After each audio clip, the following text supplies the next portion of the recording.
India TV 9 news Maharashtra.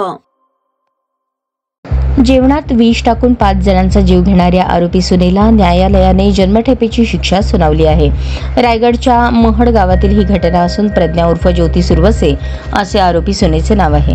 रायगडच्या महड गावातील एका घरात वास्तुशांती कार्यक्रमानिमित्त बनवलेल्या जेवणातून 86 जणांना विषबाधा होऊन 5 जणांचा मृत्यू झाल्याची घटना 2018 साली घडली होती। दरम्यान सासरच्यांकडून होणाऱ्या छळातून सुनेनेच हे कृत्य केल्याचे पोलीस तपासात समोर आले।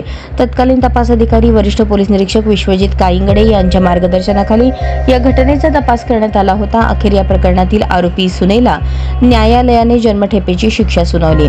आरोपी सून ज्योती सुरवसे हिचे सुरेश सुरवसे याच्याशी दुसरे लग्न झाले होते, मात्र लग्नाच्या काही दिवसानंतरच सासरच्यांकडून तिचा छळ करण्यात येत होता।